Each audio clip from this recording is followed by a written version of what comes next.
आप दर्शन कर रहे हैं जय बाबा बालकनाथ जी के। घुमाएंगे, क्या बनाना आपके भी आ जाएगी। इसके महत्व के बारे में हम जानते हैं, यहाँ के विशिष्ट पंडित जी और यहाँ के इंचार्ज, आप इनके मुख से ही आप पूरे इनके महत्व के बारे में समझेंगे। जी जनाब। पंडित जी, इनके बाबा बालकनाथ जी के पुरानी जो पौराणिक कथा है उनके बारे में कुछ बताएं।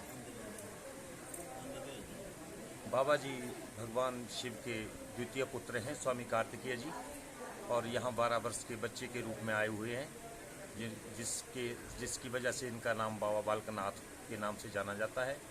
और इनकी महिमा बड़ी अपरंपार है, लेकिन जैसा यहाँ सुना गया है कि ये 12 साल तक शाहतलाई में माता रत्नों की इन्होंने गौएं चराई, और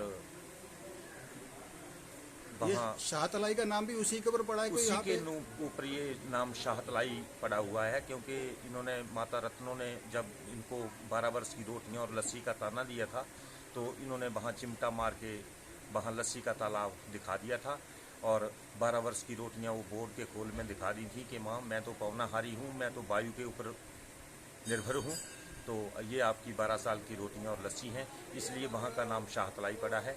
और उसके बाद कहते कि गोरखनाथ के साथ उनकी भेंट हुई थी, तो उन्होंने भी उनको अपना चेला बनाने का आग्रह किया था, जिससे कि बालकनाथ जी ने मना किया था कि मैंने अपने गुरु दत्तात्रेय जी को अपना गुरु बनाया हुआ है, तो मैं किसी दूसरे को अपना गुरु नहीं मान सकता।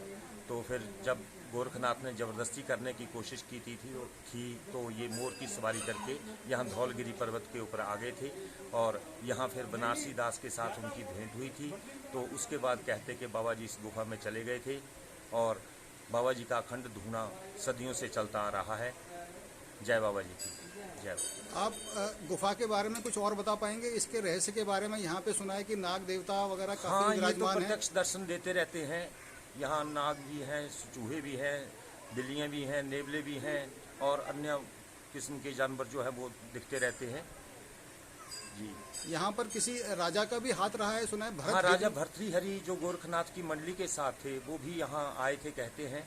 तो राजा भर्तृहरि जी के लिए लंगर भवन के साथ मंदिर दिया गया है कि राजा भर्तृहरि को ये वरदान दिया था बाबा जी ने कि आपका नाम भी जो है वो याद किया जाएगा।